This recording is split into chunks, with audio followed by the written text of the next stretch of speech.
ಬಾಳೆದು ದಿಂಡು ಉಂಟಲ್ಲ ಅದು ಹಾಕಿ ಸರಿ ಆಯಿತು. ಕೂರನಿಗೆ ಹಾಕಲಿಕ್ಕೆ ಅವ ಸಿಗೋದಿಲ್ಲ ಓಡುದ್ರಲ್ಲಿ. ಮಂಗ ಬಂದರೆ ಸಹ ಬೊಗಳ್ಲಿಕ್ಕೆ ಆಗುತ್ತೆ.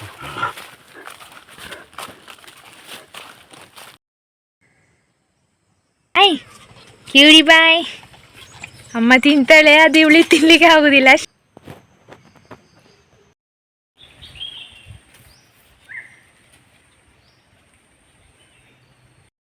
ನಿನ್ನೆ ನೋಡಿ ಮಂಗ ಬಂದಿತ್ತು ಮನೆ ಹತ್ತಿರಕ್ಕೆ, ಬೊಂಡ ಒಂದು ಎಳ್ದು ಹಾಕಿದೆ.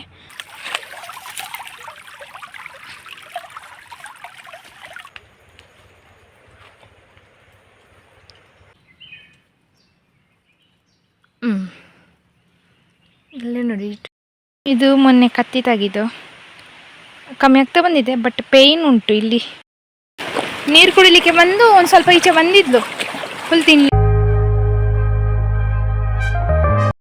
Guys, good morning, welcome to my new vlog. ಎಲ್ಲರೂ ಹೇಗಿದ್ದೀರಾ? ಐ ಹೋಪ್ ಎಲ್ಲರೂ ಕೂಡ ಸೂಪರಾಗಿ ಚೆನ್ನಾಗಿದ್ದೀರಾ ಅಂತ ಅಂದ್ಕೊಳ್ತೇನೆ. ಹಾಗೆ ನನ್ನ ಚಾನಲನ್ನು ನೀವು ಫಸ್ಟ್ ಟೈಮ್ ನೋಡ್ತಾ ಇದ್ದರೆ ಪ್ಲೀಸ್ ಸಬ್ಸ್ಕ್ರೈಬ್ ಮಾಡಿ, ಎಲ್ಲರೂ ಬೆಲ್ ಐಕಾನ್ ಒತ್ತಿ. ಇವತ್ತಿನ ವ್ಲಾಗ್ ಸ್ಟಾರ್ಟ್ ಮಾಡುವ, ಲೆಟ್ಸ್ ಗೋ. ಸೊ ನಾನು ಬೆಳಗ್ಗೆ ಒಳಗಿದ್ದು ಅಡುಗೆದು ಎಲ್ಲ ಕೆಲಸ ಮುಗಿಸಿ ಹಾಲು ಕರೆದು ಡೈರಿ ಕೊಟ್ಟು ಮತ್ತೆ ಒಂದು ಗ್ಲಾಸ್ ಕಾಫಿ ಕುಡಿದು ಇವಾಗ ಬಚಾವ್ ತರಲಿಕ್ಕೆ ಹೋಗ್ತಾ ಇದ್ದೇನೆ. ಅಪ್ಪ ಹೇಳಿದರು ಏನಂದರೆ, ಬೇಗ ವರ್ಕ್ ಆದರೆ ನೀನು ಹೋಗು, ಅವರಿಗೆ ತೋಟದಲ್ಲಿ ಅದು ಸೋಗೆ ಸುಮಾರು ಬಿದ್ದದುಂಟು, ಆಮೇಲೆ ಅಡಿಕೆ ಸಹ ಇವಾಗ ಬೀಳ್ತಾ ಉಂಟು, ಅದು ಹೆಕ್ಲಿಕ್ಕೆ ಉಂಟು, ನಿಂದು ಬೇಗ ಕೆಲಸ ಮುಗಿಸಿ ಮತ್ತು ಅಡಿಕೆ ಹೆಕ್ಲಿಕ್ಕೆ ಬರಬೇಕು ಸಾಧ್ಯ ಆದರೆ ಅಂತ ಹೇಳಿದ್ದಾರೆ. ಅದಕ್ಕೆ ನಾನು ಸಹ ಬೇಗೆಲ್ಲ ವರ್ಕ್ ಎಲ್ಲ ಮುಗಿಸಿ ಈಗ ಬಜಾವ್ ತರಲಿಕ್ಕೆ ಹೋಗ್ತಿದ್ದೇನೆ. ಬಜಾವ್ ಒಂದು ಆದರೆ ಮಧ್ಯಾಹ್ನ ಮೇಲಿಂದ ಹುಲ್ಲು ತರಲಿಕ್ಕೆ ಹೋಗ್ಬೋದು.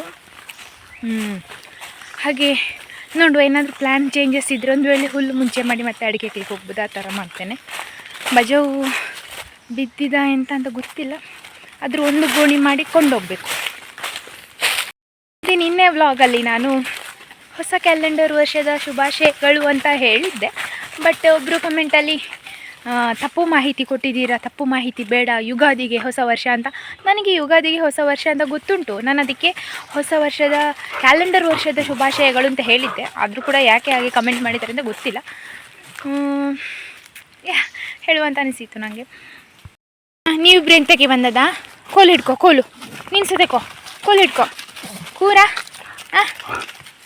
ಎಂತ ಗೊತ್ತುಂಟ, ಮೊನ್ನೆಯಿಂದ ಇಬ್ಬರಿಗೆ ಕೆಮ್ಮಾಯ್ತಾ, ಎಂಥದೋ ತಿಂದು ಬಂದಿದ್ದಾರೆ, ಎಲ್ಲೋ ಸತ್ತದ್ದು ಎಂತಂತ ಗೊತ್ತಿಲ್ಲ, ಬಟ್ ಅದೆಂಥದೋ ಕುತ್ತಿಗೆಯಲ್ಲಿ ಸಿಕ್ಕಿ ಕೆಮ್ಮು.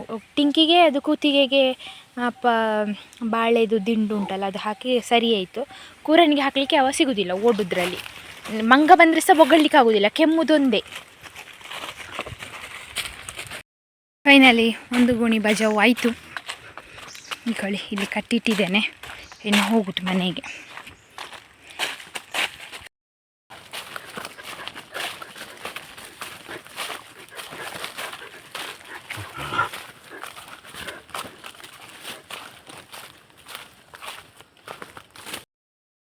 ಗುಡ್ ಮಾರ್ನಿಂಗ್ ಶುಭಮ್ಮ. ಅವಳು ಅಂಗಳಕ್ಕೆಲ್ಲ ಓಡಿ ಹೂಗಿಡ ಎಲ್ಲ ತಿಂತಾಳೆ, ಅದಕ್ಕೋಸ್ಕರ ಈಗ ಅಮ್ಮನ ಕುತ್ತಿಗೆಗೆ ಕಟ್ಟುದವಳನ್ನು. ಅವಳು ಇಲ್ಲೇ ಕೂತಿರ್ತಾಳೆ ಅಮ್ಮನೊಟ್ಟಿಗೆ. ಈಗ ಹುಲ್ಲು ತಿಂದಾಯ್ತಷ್ಟೇ.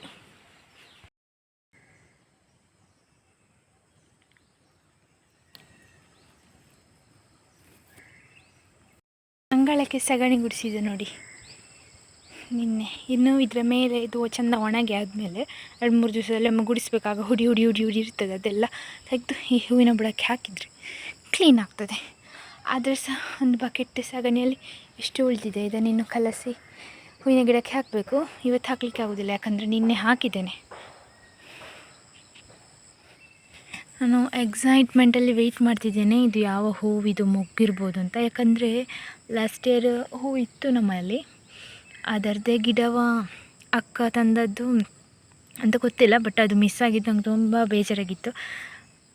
ಅದೊಂದೇ ಗಿಡ ಇದ್ದದ್ದು, ಅದರದ್ದೇ ಅಂತ ಅನಿಸ್ತದೆ ಎಲೆ ನೋಡುವಾಗ. ಒಂದು ಶಂಖಪುಷ್ಪ ನೋಡಿ ಸುಮಾರು ಆಗ್ತಿರ್ತದೆ. ಕೆಳಗಡೆ ಎಲೆ ಇಲ್ಲ, ಯಾಕಂದರೆ ಅದು ನಮ್ಮ ಗುಬ್ಬಿದ್ದಳೆಲ್ಲ ಚುಬ್ಬಮ್ಮ, ಅವಳು ಬಂದು ಫಸ್ಟಿಗೆ ಬಾಯಿ ಹಾಕೋದೇ ಈ ಗಿಡಕ್ಕೆ. ಇದರದ್ದು ಕೆಳಗೆ ಇರುವ ಎಲೆ ಎಲ್ಲ ಅವಳೇ ನುಂಗಿ ಖಾಲಿ ಮಾಡಿತು. ಚುಬ್ಬಮ್ಮ ನೋಡಿ ಹುಲ್ಲು ತಿನ್ನೋದು. ಗುಂಡುವಿ, ಗುಂಡಮ್ಮ ಎಲ್ಲಿದ್ಯಮ್ಮ? ಅಮ್ಮನ ಮಗಳು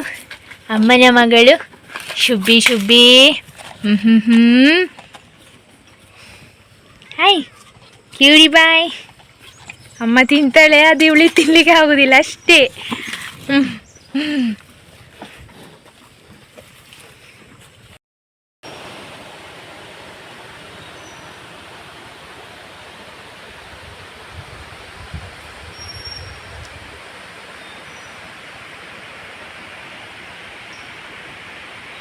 ಇದು ನೋಡಿ ಹೂವು ಎಂಥದ್ದು ಗೊತ್ತುಂಟಾ, ಮೊನ್ನೆ ನಾವು ರಾಮಪತ್ರೆ ಕೊಯ್ದ್ವಲ್ಲ, ಅದರದ್ದು ಸೀಸನ್ ಮುಗೀತು, ನಮ್ಮ ತೋಟದಲ್ಲಿ ಇರೋದು ಮುಗೀತು, ನಾವು ಸೇಲ್ ಕೂಡ ಮಾಡಿ ಆಯಿತು, ನಿಮಗೆ ಗೊತ್ತಿರ್ಬೋದು. ಬಟ್ ಎಂತ ಗೊತ್ತುಂಟಾ, ಇವಾಗ ಇದರದ್ದು ಹೂ ಹೋಗ್ತಾ ಉಂಟು. ಇದು ಬರುವ ವರ್ಷಕ್ಕೆ ಆಗಲಿಕ್ಕೆ, ಅಂದರೆ ಬರುವ ವರ್ಷ ಡಿಸೆಂಬರ್ ಟೈಮಲ್ಲಿ ಕೊಯ್ಲಿಕ್ಕೆ ಸಿಗುವಂಥದ್ದು ಈಗ ಹೂ ಹೋಗ್ತಾ ಉಂಟು ನೋಡಿ. ಅಂದರೆ 1 ವರ್ಷ ಕ್ಯಾರಿ ಮಾಡ್ತಾಯಿದೆ ಒಂದು ಗಿಡ. ಇದರಲ್ಲಿ ಒಂದು ಸ್ವಲ್ಪ ಮುಂಚೆ ಹೋಗಿದೆ ಅನ್ನಿಸ್ತದೆ, ನಮ್ಮಲ್ಲಿ ಕೆಲವು ಗಿಡಗಳು ಕಷಿ ಹಾಗೆ ನೋಡಿ, ಹೂ ಹೀಗಿರ್ತದೆ.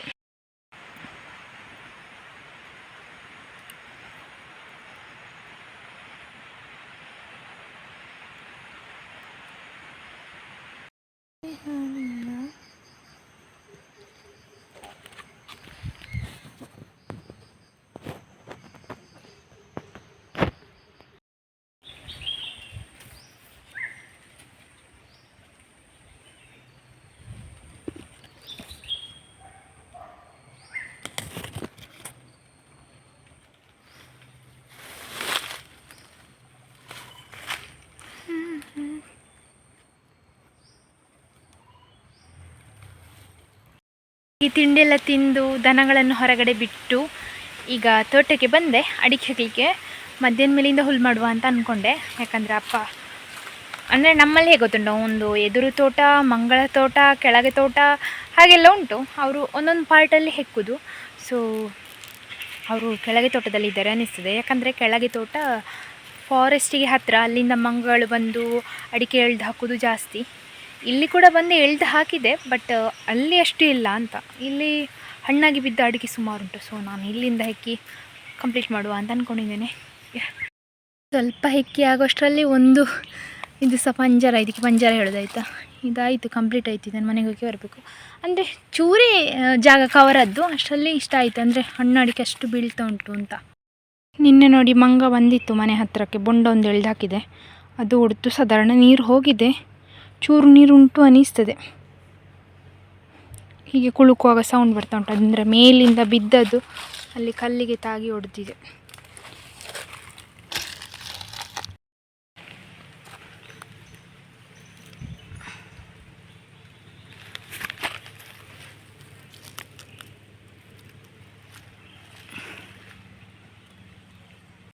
ಅಡಿಕೆ 4 ಸಲ ಹೆಕ್ಕಿ ತಂದು ಹಾಕಿದೆ, ಇನ್ನೊಂದು 2 ಸಲ ಸಿಗ್ಬೋದು ಅಲ್ಲಿಂದ, ಆ ಒಂದು ಪಾರ್ಟಿಯಿಂದ ತರಲಿಕ್ಕೆ. ಇವತ್ತು ಎಷ್ಟು ಸಾಧ್ಯ ಆಗ್ತದೆ ಅಷ್ಟು ಹೆಕ್ಕಲೇಬೇಕು. ಅಂದರೆ ಯಾಕಂದರೆ ಮೊನ್ನೆಯಿಂದ ಅದು ಪೆಂಡಿಂಗಲ್ಲಿ ಉಂಟು ಅಡಿಕೆ ಹೆಕ್ಕುದು. ಈಗೊಮ್ಮೆ ದನಗಳ ಹತ್ರ ಹೋಗಿ ಬರುವ ಅಂತ ಅಂದ್ಕೊಂಡೆ, ಬಂದಾಗಿಂದ ಆಗ ಕಟ್ಟಿದ ಮೇಲಿಂದ ಬದಲಿಸ್ತೀನಿ. ಅದಕ್ಕೆ ಒಂದು 4 ಸಲ ಮನೆ ತಂದು ಹಾಕಿದೆ, ಇನ್ನೊಂದು 2 ಸಲ ಹೆಕ್ಕಲಿಕ್ಕೆ ಸಿಗ್ಬೋದು. ನಾನೊಮ್ಮೆ ಹೋಗಿ ದನಗಳನ್ನು ಬದಲಿಸುವ ಅಂತ ಅಂದ್ಕೊಂಡೆ, ಯಾಕಂದರೆ ಕಟ್ಟಿದ ಮೇಲಿಂದ ಬದಲಿಸಲಿಕ್ಕೆ ಹೋಗಲಿಲ್ಲ, ನಾಯಿಗಳಾಗಂದ ಬೊಗಳ್ತಾ ಉಂಟು ದನಗಳಿರುವ ಪ್ಲೇಸಿಂದ, ಹಾಗೆ ಹೋಗಿ ಬರುವ ಅಂತ. ಮತ್ತು ಇನ್ನೊಂದು 2 ಸಲ ಸಿಗ್ಬೋದು ಹೆಕ್ಕಲಿಕ್ಕೆ ಆ ಒಂದು ಪಾರ್ಟಲ್ಲಿ, ಅದಾದರೆ ಆ ಜಾಗ ಕಂಪ್ಲೀಟ್ ಆಗ್ತದೆ. ಅದರ ನೆಕ್ಸ್ಟ್ ಇವತ್ತು ಎಷ್ಟು ಸಾಧ್ಯ ಆಗ್ತದೆ ಅಷ್ಟು ಕಂಪ್ಲೀಟ್ ಮಾಡಬೇಕು ಅಡಿಕೆ ಹೆಕ್ಕಿ. ಮೊನ್ನೆಯಿಂದ ಒಂದು 2 ವೀಕ್ಸಿಂದ ಪೆಂಡಿಂಗಲ್ಲಿ ಉಂಟು. ಗಣಿಯವರು ಬಂದಾಗ ಹೋಗ್ತಾರೆ, ಅದು ಅವ್ರು ಹೆಕ್ಕಿದ ನೆಕ್ಸ್ಟ್ ಡೇ ಮಂಗ ಬಂದು ಎಳ್ದು ಹಾಕ್ತದೆ, ಮತ್ತೆ ಅಲ್ಲಿ ಅಡಿಕೆ ಸ್ಟಾಕ್ ಆಗ್ತದೆ. ಸೊ ಅಪ್ಪ ಹೇಳಿದ ಹೇಗೆ ಅಂದರೆ, ಎಷ್ಟು ಸಾಧ್ಯ ಆಗ್ತದೆ ಇವತ್ತು ಅಷ್ಟು ಹೆಕ್ಕುದು, ಮತ್ತು ಇನ್ನು 2ನೇ ಕೊಯ್ಲು ಅಡಿಕೆ ತೆಗಿತಾರಲ್ಲ ಆವಾಗ ಮತ್ತೆ ಹೆಕ್ಬೋದು ಅಂತ. ಬೊಂಡ ಸಿಕ್ಕಿತ್ತಲ್ಲ, ಅದು ಹೊಡೆದೆ, ತೋಟದಲ್ಲಿ ಹೊಡೆದದ್ದು. ಇವನಿಗೆ ಅಷ್ಟು ಬೇಗ ಸೌಂಡ್ ಸಹ ಗೊತ್ತಾಯ್ತು, ಇವ ಓಡಿ ಬಂದಿದ್ದಾನೆ. ಇವ ನೋಡಿ ಇದ್ದಾನೆ ತೋಟದಲ್ಲಿ ಅಲೆದಾಡಿಕೊಂಡು. ಬಹುಶಃ ಡಿಂಗಿ ಅನ್ನಿಸ್ತದೆ ಇದು. ಡಿಂಗಿ, ರಿಂಗಿ ಯಾರಂತ ಗೊತ್ತಿಲ್ಲ ನಂಗೆ, ಅವರಿಬ್ಬರು ಈಗಲೂ ಸಹ ಕನ್ಫ್ಯೂಷನ್ನೇ. ಓ ಹಾಗೆ ತುಂಬ ಏನು ಇದರಲ್ಲಿ ಗಂಜಿ ಇರಲಿಲ್ಲ. ಕೂರ ಬಾಯಿಕ ಪಿಂಗಿ ಬಾ, ಅವನ ಹತ್ರ ಎಂತ ಮಾತಾಡೋದು, ದಿವಸ ಇಡೀ ಮಾತಾಡ್ತಿ. ತಿನ್ನು ಈಗ, ಆ ಗಂಧ ಕಾಯ್ತಿದ್ಯಲ್ಲ. ಹೊಸ ಓಡಿ ಬರೋದು, ಎಂತ ತಿನ್ನೋದವ ಅಂತ. ಎಂಥ ಫ್ರೆಂಡ್ಶಿಪ್ ಅಲ್ಲ ಇವ್ರದ್ದಿಬ್ಬರದು. ಆಗ್ತದಂತ ಟೈಮ್ ಬೇಡಂತೆ. ಬೇಡ, ನೀನು ತಿನ್ನು, ಅವನಿಗೆ ಬಿಡಬೇಡ ಆಯಿತಾ. ಚೂರೇ ಇದ್ದದು, ನಾನು ಸಹ ತಿನ್ನಲಿಲ್ಲ, ಅದರಲ್ಲಿ ಎಂಥ ಏನು ವಿಶೇಷ ಇರಲಿಲ್ಲ. ಕೂರ ಹೇ ಮಂಗ ತಿನ್ನ.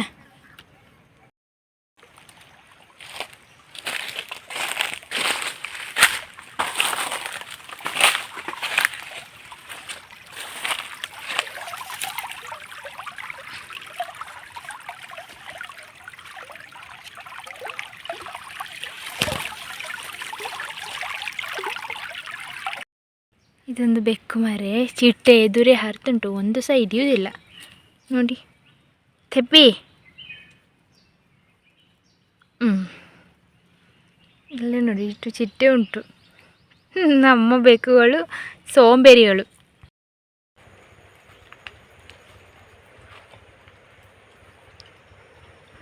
ಕೂರನಿಗೆ ಕೂತ್ಕೊಳ್ಳಿಕ್ಕೆ ಅಷ್ಟು ಆಗ್ತಿಲ್ಲ, ಯಾಕಂದರೆ ನೀರಲ್ಲಿ ಜಾಸ್ತಿ. ಮಧ್ಯಾಹ್ನ ಊಟ ಆಗಿ ಮಲಗಿ ಈಗ ದನಗಳನ್ನು ಬಿಟ್ಟು ಬಂದು ಈಗ ತೋಟಕ್ಕೆ ಬಂದೆ ಹುಲ್ಲಿಗೆ. ದನಗಳು ನನ್ನ ಆಪೋಸಿಟಲ್ಲೇ ಇದ್ದಾರೆ. ಇಲ್ಲಿಂದಾಗಿ ಹೊಳೆಗೆ ಹೋಗ್ಬೋದು, ಅಂದರೆ ಇವಾಗ ಬಜಾವು ಬಿತ್ತು, ತರಗೆಲೆ ಬಿದ್ದು ಸೌಂಡ್ ಕೇಳ್ತದೆ, ಅವರು ಎಲ್ಲಿ ಹೋದರೂ ಸಹ ಗೊತ್ತಾಗ್ತದೆ. ಹಾಗೆ ಇಲ್ಲೇ ಧೈರ್ಯದಲ್ಲಿ ಹುಲ್ಲು ಮಾಡ್ತಿದ್ದೇನೆ. ಅವ್ರು ಹೊಳೆಗೆ ಹೋಗಿ ರಿಟರ್ನ್ ಮನೆಗೆ ಬರುವಾಗ ನಂದೊಂದು ಕಟ್ಟ ಹುಲ್ಲಾದರೆ ಅವರನ್ನು ಕಟ್ಟೋದು, ಇಲ್ಲಾಂದರೆ ಕಟ್ಟಿ ಬಂದಮೇಲೆ ಹುಲ್ಲು ಕಂಟಿನ್ಯೂ ಮಾಡೋದು. ಇಲ್ಲಿಗೆ ಇವರಿಬ್ಬರು ಬಂದಿದ್ದಾರೆ, ರಿಂಕ ಮತ್ತು ಅಡಿಂಕ.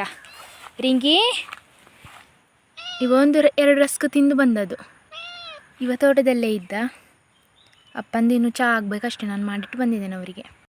ಹುಲ್ಲು ಒಂದು ಕಟ್ಟ ಆಯಿತು, ದನಗಳು ಎಲ್ಲಿದ್ದಾರೆ ಅಂತ ನೋಡಿ ಬರುವ. ರಿಂಕಿಗೆ ಒಂದು ಮಿಡತೆ ಸಹ ಸಿಗಲಿಲ್ಲ, ಆದರೂ ಇಬ್ಬರು ಸಿನ್ಸಿಯರಾಗಿ ವೆಯ್ಟ್ ಮಾಡ್ತಿದ್ದಾರೆ, ಈಗ ಸಿಗ್ಬೋದು. ಇವಾದರೂ ನಾನು ಹಿಡ್ಕೊಡ್ತೇನೆ ಅಂತ ವೆಯ್ಟ್ ಮಾಡೋದು, ಅವ ಹುಡುಕಿ ಹಿಡಿತಾನೆ. ಇದು ನಮ್ಮ ರಿಂಗಿ ಗುಂಡಣ್ಣ. ನೀರು ಕುಡಿಲಿಕ್ಕೆ ಬಂದು ಒಂದು ಸ್ವಲ್ಪ ಈಚೆ ಬಂದಿದ್ಲು ಹುಲ್ಲು ತಿನ್ನಲಿಕ್ಕೆ. ನಾನು ಕರ್ಕೊಂಡು ಹೋಗ್ತಿದ್ದೇನೆ, ಹಾಲು ಕರಿಬೇಕಲ್ಲ. ಈಗ ಬೇರೆ ಒಂದು ಸ್ವಲ್ಪ ಬೇಗ ಉಂಟು ಡೈರಿಗೆ ಹೋಗಲಿಕ್ಕೆ. ಇದು ಮೊನ್ನೆ ಕತ್ತಿ ತೆಗೆದು ಕಮ್ಮಿ ಆಗ್ತಾ ಬಂದಿದೆ, ಬಟ್ ಪೇಯ್ನ್ ಉಂಟು ಇಲ್ಲಿ. ಹೀಗೆ ಜಾಯಿಂಟ್ ಆಗುವಂಥದ್ದು ಉಂಟಲ್ಲ, ಅಲ್ಲಿಗೆ ತಾಗಿಯೋದು ತೂತದ್ದು. ಹಾಗೆ ಹಾಲು ಕರಿಲಿಕ್ಕೆಲ್ಲ ಒಂದು ಸ್ವಲ್ಪ ಕಷ್ಟ, ಬಟ್ ಇವಾಗ ಅಡ್ಜಸ್ಟ್ ಆಗಿದೆ ಪೇಯ್ನ್. ಹಾಗೆ ಈಗ ಹುಲ್ಲು ಹಿರಿಯುವಾಗೆಲ್ಲ ತಾಗಿ ಹೋದರೆ ತುಂಬ ಪೇಯ್ನ್ ಆಗ್ತದೆ. ಇವತ್ತಿದ್ದು ವ್ಲಾಗನ್ನು ಇಲ್ಲಿಗೆ ಎಂಡ್ ಮಾಡುವ. ನಿಮ್ಗೆ ಇಷ್ಟ ಆಗಿದ್ದರೆ ಲೈಕ್ ಮಾಡಿ, ಶೇರ್ ಮಾಡಿ, ಸಬ್ಸ್ಕ್ರೈಬ್ ಮಾಡಿ. ಮತ್ತು ಇನ್ಸ್ಟಾಗ್ರಾಮಲ್ಲಿ ಫಾಲೋ ಮಾಡಲಿಲ್ಲಾದರೆ @ಅನುಶ್ರಾಕ್ಷ ನಾಯಕ್ ಅಂತ ಫಾಲೋ ಮಾಡಿ. ಫೇಸ್ಬುಕ್ ಪೇಜನ್ನು ಫಾಲೋ ಮಾಡಲಿಲ್ಲಾದರೆ ಈಗಲೇ ಫಾಲೋ ಮಾಡಿ. ಮತ್ತೆ ಸಿಗುವ ನಾಳಿನ ವ್ಲಾಗಲ್ಲಿ. ಅಲ್ಲಿ ತನಕ ಎಲ್ಲರಿಗೂ ಸಹ ಬಾಯ್ ಬಾಯ್.